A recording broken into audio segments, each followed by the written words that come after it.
안녕하세요, 여러분.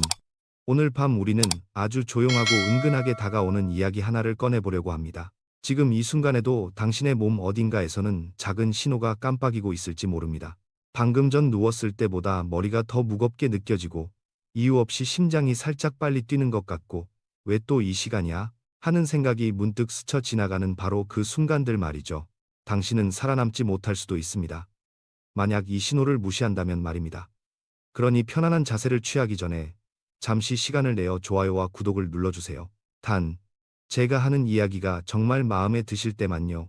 그리고 지금 어디에서 몇 시에 이 영상을 보고 계신지도 댓글로 알려주세요. 자, 이제 불을 끄고 은은한 백색 소음이 들리도록 선풍기를 켜셔도 좋습니다. 그럼 오늘 밤의 여정을 함께 시작해보죠. 아침에 일어났을 때 분명 밤에 충분히 잤는데도 몸 전체가 젖은 모래처럼 무겁게 가라앉는 느낌을 받은 적 있으신가요? 손끝이 아주 살짝 저릿하거나 이유 없이 한숨이 자꾸만 새어나오는 날들. 저는 그런 순간들을 환자들로부터 수도 없이 들었습니다. 그리고 대부분은 그저 나이 들어서 그런가 보죠 하고 넘기곤 했죠. 하지만 몸은 그렇게 단순한 방식으로 항의하지 않습니다. 몸이 보내는 첫 번째 신호는 늘 티가 나지 않는 법입니다. 노년의 지혜 중 하나가 몸은 말보다 조용한 신호로 먼저 운다는 말인데 아마 그 뜻이 지금쯤 더 가깝게 와닿으실 겁니다. 특히 60세가 넘으면 신장은 젊을 때와는 완전히 다른 방식으로 작동하기 시작합니다. 평생을 쉬지 않고 일한 정수기 필터처럼 점점 구멍이 좁아지고 흐름이 약해지고 노폐물을 걸러낼 힘이 서서히 떨어지죠. 그런데 흥미로운 사실 하나, 사람들은 대체로 간, 심장, 혈압 이야기에는 민감하면서도 정작 신장이 보내는 신호에는 가장 둔감합니다. 왜냐하면 신장은 아프다고 소리치지 않기 때문이죠. 당신이 오늘은 좀 피곤하네라고 말하는 그 순간이 사실은 몸속 깊은 곳에서 조용히 올라오는 경고음일 수도 있습니다. 최근 들어 감자나 고구마를 먹은 뒤 손끝이 살짝 저리다거나 심장이 잠깐 쿵 하고 강하게 뛰는 순간이 있었다면 그것 역시 그냥 우연이 아닙니다. 많은 분들이 이 증상을 혈당 때문인가 정도로만 생각하지만 현실의 이면에는 더 복잡한 생리 현상이 숨어 있습니다. 칼륨이라는 미네랄이 신장의 처리 속도를 넘어설 때 나타나는 전형적인 첫 징후죠. 이 말이 다소 논쟁적일 수도 있습니다. 왜냐하면 학계에서도 뿌리 채소는 무조건 건강하다는 오래된 신념이 깊이 자리 잡고 있기 때문입니다. 하지만 현실에서 환자들을 진료하다 보면 이 신념이 얼마나 많은 오해를 낳는지 직접 목격하게 됩니다. 저는 하루에도 여러 번, 선생님, 저는 건강하게 먹고 규칙적으로 걷고 물도 잘 마시는데 왜 이런가요? 라는 질문을 듣습니다. 그럴 때마다 속으로는 몸은 이미 오래전부터 신호를 보내고 있었을 텐데 하는 생각이 떠오릅니다. 몸은 절대 갑자기 무너지지 않습니다. 무너지는 척하면서도 오래전부터 균열을 보여주고 작은 징후를 속삭이고 때로는 별것 아닌 듯한 피곤함으로 힌트를 줍니다. 우리가 그것을 눈치채지 못할 뿐이죠. 이 신호는 기묘할 만큼 규칙적일 때가 많습니다. 특히 새벽 3, 4시 즈음에 깨는 사람들, 이는 고혈압 때문일 수도 있지만 의외로 신장이 처리하지 못한 노폐물이 야간 교감 신경계를 자극하면서 나타나는 현상일 때가 많습니다. 물론 이 이야기를 들으면 너무 과장하는 거 아니냐고 말하는 분도 있을 겁니다. 하지만 저는 제 경력 내내 그렇게 무심히 넘긴 증상들 때문에 응급실로 실려온 환자들을 수도 없이 봤습니다. 신장은 말이 없는 직원이라 쓰러질 때까지 꾹 참고 버티기 때문이죠. TMI 하나를 드리자면 의사들이 신장 상태를 판단할 때 가장 먼저 보는 지표가 크레아티닌인데 이 수치는 문제가 꽤 심각해지기 전까지 거의 변하지 않습니다. 마치 겉으로 멀쩡해 보이며 갑자기 고장나는 냉장고 같은 존재죠. 그래서 아무렇지 않은 것 같은데 이상하게 피곤한 날들이야말로 몸이 보내는 가장 정직한 신호입니다. 이쯤 되면 당신도 어쩌면 스스로에게 슬쩍 묻게 될 겁니다. 혹시 나도 그 신호를 이미 받고 있었던 게 아닐까? 그 질문이 바로 이 이야기의 출발점입니다. 그리고 저는 앞으로 그 신호가 어떤 의미인지, 왜 그토록 조용히 다가오는지, 그리고 어떻게 대응해야 하는지 하나씩 풀어드릴 겁니다. 아무리 작게 느껴지는 증상일지라도 그것이 당신의 몸이 보낸 마지막 부드러운 부탁일 수 있으니까요. 뿌리 채소에 숨겨진 부담. 몸이 보내는 신호를 이야기하다 보면 결국 많은 분들이 이런 의문에 닿습니다. 아니, 저는 몸에 좋은 것만 골라 먹는데 왜 더 피곤해질까요? 그 질문의 중심에는 우리가 너무도 익숙하게 믿어온 식재료, 바로 뿌리 채소가 있습니다. 고구마, 감자, 당근, 비트, 연근. 평생 동안 건강식의 대명사처럼 여겨졌죠. 저 또한 젊었을 때는 속 편하고 몸에 좋은 음식이라고만 배웠습니다.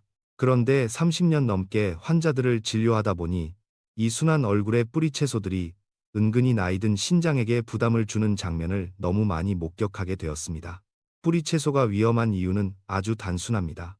땅속에서 자라기 때문입니다. 흙 속 미네랄을 온몸에 빨아들이며 생존을 준비하는 구조라 영양도 많지만 그만큼 칼륨도 압축해서 담고 있습니다. 지상에서 자라는 채소보다 2배, 많게는 3배 이상 높을 때도 있죠. 이 사실을 들으면 대부분 그래도 자연식인데 설마 해롭겠어요? 라고 말합니다. 근데 자연식과 안전식은 같은 말이 아닙니다. 불에 데우지 않은 독버섯도 자연식이고 꿀도 100% 자연식이지만 위험할 수도 있는 것처럼요. 이 말이 다소 공격적으로 들릴 수도 있겠지만 학문적으로도 자연식은 죄가 없다는 관념은 이미 도전받고 있습니다. 문제는 칼륨 자체가 나쁜 게 아니라 신장이 그 칼륨을 처리할 힘이 예전만 못하다는 데 있습니다. 젊을 때는 고구마 2개를 먹어도 괜찮습니다. 신장이 그 정도의 미네랄은 금방 걸러내고 균형을 맞추죠. 하지만 60대 이후에는 신장의 여과율이 매년 1%씩 떨어집니다. 나무가 오래되면 물을 흡수하는 힘이 약해지듯이 신장도 시간이 지나면 처리 능력이 줄어들죠. 그러니 뿌리채소 같은 칼륨 덩어리가 들어오면 신장은 잠깐만, 지금은 조금 벅차다 하고 조용히 호흡을 몰아쉬기 시작합니다. 그게 바로 피곤함, 가슴 두근거림, 손끝 저림 같은 작은 변화로 나타납니다. 환자 중 어떤 분은 이런 말을 하셨습니다. 선생님, 저는 고기보다 고구마가 더 안전하다고 생각해서 아예 간식으로 매일 먹었어요. 그 마음 이해합니다. 뿌리 채소는 기름도 없고 달콤하고 소화도 잘 되는 것처럼 느껴지니까요. 하지만 신장이 약한 뒤에는 이 달콤한 간식이 가장 조용하고 끈질긴 적이 될 수 있습니다. 마치 착한 얼굴에 악역처럼요. 조금 TMI를 드리자면 뿌리 채소는 광합성 잔고라고 불릴 만큼 전분과 미네랄을 농축합니다. 식물 입장에서 뿌리는 비상식량 창고이기 때문이죠. 그래서 당근이나 비트를 생으로 주스로 만들어 마시는 건 말 그대로 농축된 칼륨을 단숨에 혈액으로 붓는 것과 같습니다. 마치 카페인을 기분 좋게 마신 줄 알았는데 사실 에너지 드링크 3캔을 한 번에 마신 셈이 되는 것처럼요. 그러니 몸이 당황할 수밖에 없습니다. 저는 늘 환자들에게 말합니다. 몸은 여러분이 생각하는 것보다 훨씬 정직합니다. 섭취한 음식에 대해 즉각적으로 반응하고 위험하다고 느끼면 가장 조용한 방식으로 경고합니다. 피곤함, 무거움, 가벼운 저림이 모든 것은 몸이 지금은 조금 조심하세요 라고 보내는 편지와 같습니다. 물론 이 말을 들으면 일부 전문가는 뿌리 채소는 여전히 건강하다며 반박하기도 합니다. 그 말도 맞습니다. 건강합니다. 단, 신장이 건강할 때만요. 약해진 뒤에는 모든 공식이 뒤집힙니다. 그리고 뿌리 채소를 끊지 않아도 되는 이유도 분명합니다. 문제는 음식 자체가 아니라 신장의 처리 능력이기 때문입니다. 즉, 조리 방법과 섭취량만 조절하면 얼마든지 안전하게 즐길 수 있습니다. 지금 몸이 보내는 신호들은 당신이 뭘 잘못했기 때문이 아니라 단지 몸의 시스템이 예전과 달라졌기 때문입니다. 우리가 따라가야 할 변화는 크지 않습니다. 다만 정확해야 합니다. 조금 농담처럼 들릴 수도 있지만 저는 종종 이렇게 말합니다. 젊을 땐 라면 위에 감자 넣어 먹어도 괜찮았는데 이제는 감자를 두껍게 썰지 않으면 몸이 삐진다니까요. 사실 이 말은 절반은 유머지만 절반은 진실입니다. 몸은 나이를 먹을수록 점점 더 섬세한 존재가 되어갑니다. 예전에는 문제 없었던 음식들이 이제는 조리법 하나만 잘못되어도 부담이 될 수 있습니다. 하지만 걱정하지 마세요. 부담을 줄이는 기술은 생각보다 훨씬 간단합니다. 이제 뿌리 채소가 왜 부담이 되는지 이해하셨다면 몸이 보내는 신호들이 왜 그토록 조용하지만 집요한지 더 선명하게 보이기 시작할 겁니다. 당신이 최근 느끼던 그 작은 이상함들, 그건 결코 우연이 아닙니다. 더 이상 나이 탓으로 넘겨서는 안 되는 이유가 바로 여기에 있습니다. 칼륨과 심장의 비밀 연결. 뿌리 채소가 은근히 신장에 부담을 준다는 사실을 이해하게 되면 자연스럽게 다음 질문으로 넘어가게 됩니다. 그럼 도대체 뭐가 그렇게 위험해지는 건가요? 저는 바로 이 지점에서 많은 환자들이 깜짝 놀라는 모습을 봅니다. 대부분은 신장이 조금 피곤해지면 소변이 조금 줄거나 붓기가 생기거나 그런 정도의 불편만 생긴다고 생각하죠. 그런데 진짜 문제는 신장 자체가 아니라 신장이 약해지면서 제때 처리하지 못한 칼륨이 몸속에서 어떤 일을 벌이느냐입니다. 칼륨이라는 미네랄은 사실 참 고약한 동시에 참 신기한 존재입니다. 근육을 수축시키고 신경 신호를 전달하고 심장이 쿵쿵 하고 리듬을 유지하게 만드는데 꼭 필요한 물질이죠. 몸의 생명 신호를 조율하는 지휘자 같은 역할입니다. 그런데 이 지휘자가 과로에 빠지면 어떻게 될까요? 악대 전체가 흔들리기 시작합니다. 신장이 칼륨을 제때 배출하지 못하면 가장 먼저 영향을 받는 기관이 바로 심장입니다. 그리고 이 연결이야말로 많은 분들이 잘 모르는 숨은 생명선입니다. 신장이 약해지면 칼륨은 혈액 속에 그대로 남아 농도가 점점 올라갑니다. 이 과정은 은근하게, 조용하게 이루어집니다. 마치 물컵에 물이 스며들듯이 조금씩 차오르죠. 그리고 어느 순간 특정 수준을 넘기면 심장은 갑자기 리듬을 잃기 시작합니다. 심장은 전기 신호로 뛰는데 칼륨이 이 신호의 민감도를 조절하는 역할을 하기 때문입니다. 칼륨이 조금만 과해져도 심장의 박동은 삐끗, 삐거덕하면서 불규칙해지기 시작합니다. 가슴이 쿵 하고 울리거나 갑자기 뛰는 듯한 순간들이 찾아오는 이유도 바로 이것입니다. 저는 72세 남성 환자를 아직도 잊지 못합니다. 어느 겨울 아침, 손발이 마비되는 듯한 감각과 심한 두근거림으로 응급실에 오셨던 분인데요. 보호자는 그분이 매일 아침 고구마를 먹었다고 말했습니다. 건강을 위해서였죠. 그런데 그의 칼륨 수치는 위험의 경계를 완전히 넘어선 7에 가까웠습니다. 평소처럼 먹은 고구마 하나가 그날은 신장이 감당할 수 없는 파도가 되어 심장을 위협한 겁니다. 이런 이야기를 들으면 일부 사람들은 그래도 설마 고구마가 심장을 멈추게 하겠어? 라고 말하곤 합니다. 물론 고구마 자체가 문제는 아닙니다. 신장이 약해진 상태에서 농축된 칼륨을 감당하지 못하는 것이 문제죠. 여기서 조금 TMI를 드리자면 칼륨 농도가 높아지면 심전도에서 피크드 T웨이브라고 하는 특이한 변화가 나타납니다. 이건 심장이 지금 위험하다고 외치는 거의 마지막 신호입니다. 그런데 사람들 대부분은 이 변화를 절대 스스로 느낄 수 없습니다. 심장은 말을 하지 않으니까요. 그래서 심장마비로 갑자기 쓰러지는 많은 어르신들의 원인을 따라가 보면 결국 신장이 제때 칼륨을 걸러내지 못했다로 귀결되는 경우가 꽤 많습니다. 다소 논쟁적일 수 있지만 저는 종종 이렇게 말합니다. 노년기 심장마비의 상당수는 실제로는 신장이 먼저 보내는 구조 요청이었다. 얼마 전에는 65세 여성 환자가 내원했습니다. 공복에 매일 당근 플러스 비트 플러스 사과 주스를 마시고 있다고 했는데 이유는 단 하나, 피를 깨끗하게 하고 싶어서. 그런데 현실은 정반대였습니다. 공복에 마시는 뿌리채소 주스는 칼륨 흡수 속도를 폭발적으로 높입니다. 신장에 여유가 없던 그녀의 몸은 그 급격한 상승을 감당하지 못했고 결국 손저림과 호흡곤란이라는 신호로 도움을 요청하고 있었습니다. 저는 그녀에게 이렇게 말했습니다.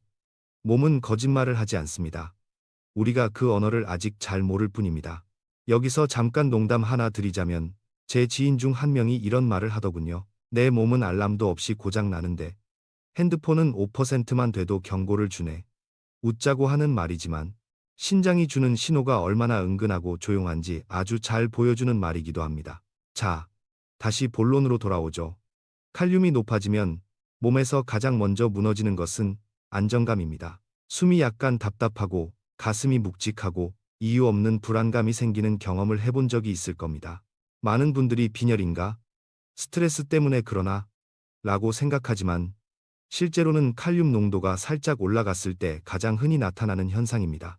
물론 위험 수준에 도달하기 전까지는 그냥 좀 피곤한가 보다 하고 넘기게 되죠. 그러나 이것이야말로 몸이 보내는 마지막 부드러운 신호입니다. 특히 밤에 손발이 찌릿하거나 다리가 이유 없이 무거워지는 경우 이건 단순 피곤함이 아닐 수 있습니다. 신경 전달에 영향을 주는 칼륨의 농도가 흔들릴 때 나타나는 전형적 징후입니다. 그럼에도 많은 분들은 이를 나이 탓으로 돌립니다. 하지만 진실은 나이는 숫자이고 칼륨은 화학 반응입니다.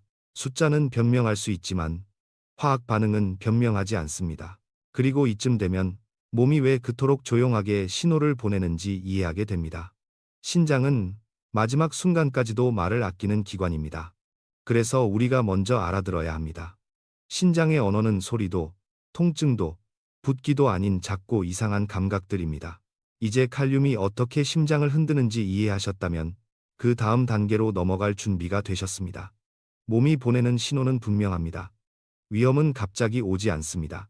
늘 조용히, 예고하고, 천천히 다가옵니다. 칼륨을 줄이는 3단계 조리법. 제가 수천 명의 환자들을 만나면서 깨달은 사실 중 하나는 우리가 먹는 음식이 문제가 되는 것이 아니라 그 음식을 어떻게 준비하느냐가 몸의 운명을 갈라놓는다는 점입니다. 많은 분들이 그럼 뿌리 채소를 아예 끊어야 하나요? 라고 묻습니다. 그런데 진짜 놀라운 건 전혀 그럴 필요가 없다는 겁니다. 음식은 적이 아닙니다. 다만 조리법이 때로는 몸을 살리기도 하고 때로는 위협하기도 할 뿐이죠. 그래서 제가 환자들에게 항상 강조하는 것이 있습니다. 칼륨을 줄이는 3단계 조리법. 바로 이것만 제대로 지켜도 위험이 절반 이상은 사라집니다. 첫 번째 단계는 아주 단순합니다. 두껍게 껍질을 벗기고 얇게 썰기. 많은 분들이 감자나 고구마, 당근의 껍질 부분에 영양이 많다고 생각합니다. 맞습니다. 영양도 많고 식이섬유도 풍부하죠. 그런데 칼륨도 그 자리에 가장 많이 몰려 있습니다. 젊을 때는 껍질째 먹는 것이 오히려 장점이 될 수 있지만 신장이 약해진 뒤에는 그 껍질이 작은 폭탄처럼 작용합니다. 그래서 껍질을 평소보다 조금 더 두껍게 벗겨내는 것부터가 시작입니다. 그리고 3mm 정도로 얇게 써는 것, 이게 정말 중요합니다. 얇게 썰면 칼륨이 물로 빠져나갈 수 있는 출구가 생기기 때문이죠. 실제로 저는 환자들에게 이렇게 말합니다. 칼륨이 숨어있는 비상 탈출구를 열어준다고 생각하세요. 큰 덩어리로 썰면 칼륨은 통째로 갇혀 있다가 결국 몸속으로 들어옵니다. 그러면 신장이 감당해야 할 부담이 그대로 유지되죠. 그래서 얇게 써는 단계는 단순한 조리 방식이 아니라 몸을 지키는 첫 번째 방패라고 할 수 있습니다. 두 번째 단계는 미지근한 물에 담가두기. 이 과정은 생각보다 더 중요합니다. 칼륨은 물에 잘 녹는 미네랄입니다. 그런데 많은 분들은 그냥 물에 잠깐 씻고 바로 조리합니다. 이것은 거의 칼륨은 그대로 남겨둔 채 모양만 닦았다 수준입니다. 찬물보다 미지근한 물이 더 효과적인 이유는 확산 속도가 더 빠르기 때문입니다. 최소 30분, 가장 좋게는 2시간 담가두는 것이 좋습니다. 중간에 물을 두세 번 갈아주면 물이 약간 탁해지는 걸 볼 수 있는데 그게 바로 빠져나온 칼륨입니다. 여기서 한 가지 TMI. 환자들에게 물을 갈아주는 이유를 설명할 때 저는 종종 이렇게 말하곤 합니다. 탕에 빠진 칼륨을 건져내야지. 같은 물에서 서로 교환학생처럼 섞여버리면 빠져나갈 자리가 없어요. 약간 유머처럼 들릴 수 있지만 실제로 많은 환자들이 이 설명을 듣고 나서야 담가두기 단계의 중요성을 체감합니다. 이런 이야기를 하면 가끔 이런 반응도 있습니다. 선생님, 칼륨은 좋은 거 아닌가요? 왜 빼야 해요? 맞습니다. 칼륨은 근육, 심장, 신경 전달 모두에 필수입니다. 하지만 신장이 약해진 분에게는 필수가 아니라 과다 위험 물질로 변합니다. 마치 자동차 연료는 꼭 필요하지만 엔진이 약한 상태에서 과하게 넣으면 오히려 고장 나는 것과 같은 원리죠. 이 부분은 학계에서도 여전히 의견이 갈리기도 하지만 임상에서는 매우 명확합니다. 약해진 신장은 칼륨을 사랑할 수 없습니다. 세 번째 단계는 끓는 물에 살짝 데치고 그 물을 반드시 버리는 것입니다. 한국인들은 특히 이 단계를 가장 많이 빼먹습니다. 이유는 간단하죠. 삶은 물이 더 건강하다. 그런데 뿌리 채소를 삶은 물은 우리가 배출해야 하는 성분이 고스란히 모여있는 칼륨 차와 비슷합니다. 절대 국물로 쓰거나 건강식이라며 마시면 안 됩니다. 데친 뒤 찬물에 한번 헹구면 칼륨 제거 효과는 더 높아집니다. 실제로 이 3단계를 지킨 환자들 중 상당수가 몇 주 만에 칼륨이 정상 범위로 돌아왔습니다. 제가 가장 기억하는 사례 중 하나가 있습니다. 평소 고구마를 즐겨 먹던 68세 환자분이 있었는데 이 조리법을 알려드린 뒤 3주 후에 칼륨 수치가 놀랄 만큼 떨어졌습니다. 그분이 웃으면서 고구마는 그대로인데 조리법이 달라졌을 뿐인데 몸이 이렇게 다르게 반응할 줄은 몰랐어요 라고 말하셨죠. 저는 그 말을 들을 때마다 기분이 참 묘합니다. 음식이 바뀐 것도 아니고 양이 바뀐 것도 아닌데 방법 하나가 사람의 몸을 바꾸는 순간이니까요. 조리법 외에 절대 잊지 말아야 할 원칙 하나는 한 끼의 주먹 크기만큼만 먹기입니다. 신장은 몰아서 일하는 기관이 아닙니다. 하루 종일 일정한 부담을 나눠서 지게 하는 것이 가장 좋습니다. 아침에 왕창 먹고 저녁엔 안 먹는 방식은 신장에게 최악의 패턴이죠. 연세가 드신 분들에게는 이 말도 드리고 싶습니다. 몸은 점점 더 섬세해집니다. 젊은 시절엔 괜찮았던 것도 지금은 조금 다르게 다가옵니다. 조리법을 바꾸는 것은 음식을 포기하는 것이 아니라 몸을 존중하는 방식입니다.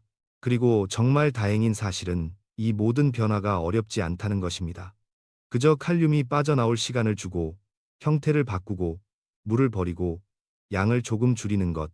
그 작은 변화만으로 심장은 더 안정되고 신장은 여유를 되찾습니다. 이제 조리법을 이해하셨으니 다음 단계는 어떻게 일상에서 신장을 지킬 것인가입니다.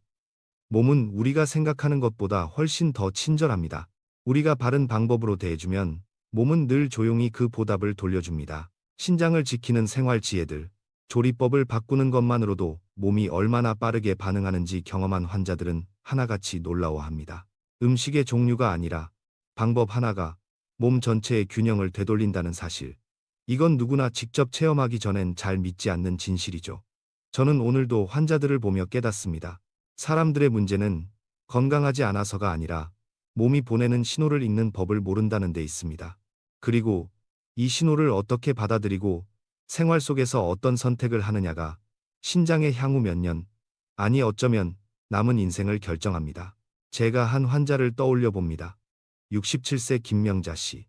그분은 아침마다 손끝이 저리고 가슴이 답답하고 이유 없이 불안해지는 증상 때문에 진료실을 찾았습니다. 평소처럼 건강하게 먹고 있다고 믿었기 때문에 더 불안했던 것이죠. 아침 고구마 하나, 당근 비트 사과 주스 한 잔, 싱겁게 먹으려는 노력까지 어디를 봐도 잘못이 없어 보였습니다. 그런데 혈액 검사를 열어본 순간 답이 보였습니다. 칼륨 수치가 6.4.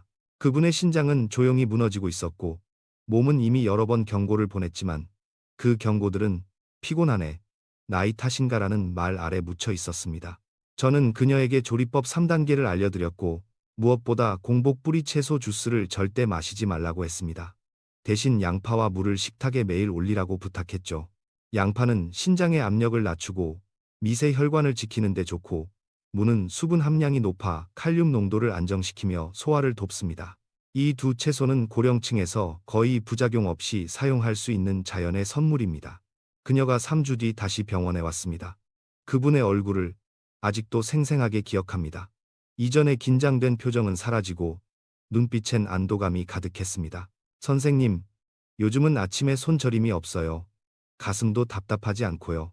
혈액검사 수치도 안전 범위로 내려와 있었습니다. 특효약 없습니다. 비싼 건강식품 필요 없었습니다. 그저 먹던 음식을 다르게 준비했을 뿐입니다. 저는 이런 순간마다 스스로에게 다시 묻습니다. 몸은 왜 이렇게 조용히 신호를 보낼까? 그리고 저는 늘 같은 결론에 도달합니다. 몸은 우리를 탓하지 않습니다. 몸은 그저 버틸 수 있는 만큼 버티다가 더 이상 못 버티겠을 때 마지막으로 도움을 요청합니다. 그런데 우리는 너무 바쁩니다. 혹은 너무 익숙합니다. 혹은 너무 무심합니다. 그래서 몸이 보내는 편지들을 지나쳐 버립니다. 여기서 조금 TMI를 더하자면 신장은 1분에 약 1리터의 혈액을 여과합니다. 우리가 간단히 밥을 먹고 물을 마실 동안에도 신장은 쉼없이 일하고 있죠. 그런데 나이가 들면 이 여과율이 자연스럽게 떨어집니다. 학계에서 아직도 논쟁이 있지만 일부 연구들에서는 60세 이후의 신장은 기능이 40% 이하로 떨어져도 뚜렷한 증상을 보내지 않는다고 주장합니다. 이 말이 불편하게 들릴 수도 있지만 저는 임상에서 비슷한 장면을 너무 자주 보았습니다. 증상이 생겼을 때는 이미 60, 70% 손상된 뒤인 경우가 많기 때문입니다. 이 사실을 처음 들은 환자들은 늘 같은 반응을 보입니다. 그럼 저는 어떻게 해야 하죠? 여기서부터 진짜 중요한 이야기가 시작됩니다. 신장을 지키는 방법은 복잡하지 않습니다. 오히려 너무 단순해서 사람들이 무시할 정도입니다.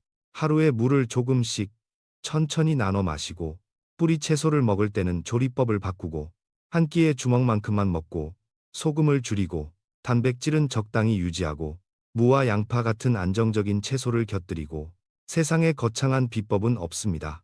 있는 것은 작은 법칙들을 꾸준히 지키는 것뿐입니다. 저는 이 지점을 이야기할 때마다 노년의 지혜 한 가지를 떠올립니다. 몸은 급하게 망가지고 천천히 회복된다. 그래서 우리는 몸이 조용히 회복할 시간을 마련해 주어야 합니다. 그리고 진짜 중요한 것은 몸을 해치던 오래된 습관을 바꾸는 데는 의지가 아니라 이해가 필요합니다. 이해하면 바뀝니다. 왜 고구마가 문제가 되는지 이해하면 주스를 끊는 것이 억울하지 않습니다. 왜 칼륨을 줄여야 하는지 이해하면 조리법을 바꾸는 것이 귀찮지 않습니다. 어르신들에게 가장 위험한 말은 나이 들어서 그래입니다. 이 말은 몸이 보내는 신호를 묵살하게 만들고 위험을 가까이 불러옵니다. 그래서 저는 여러분이 이 이야기를 통해 몸을, 신장을, 삶의 리듬을 조금 더 깊이 이해할 수 있기를 바랍니다. 몸은 언제나 우리 편이기 때문입니다. 그저 그 언어를 읽는 방법을 알려줄 사람을 기다리고 있었을 뿐입니다. 이제 마지막으로 오늘 이야기를 천천히 정리해 보겠습니다. 이제 당신은 몸이 보내는 작은 신호들을 더 이상 사소하게 넘기지 않을 겁니다.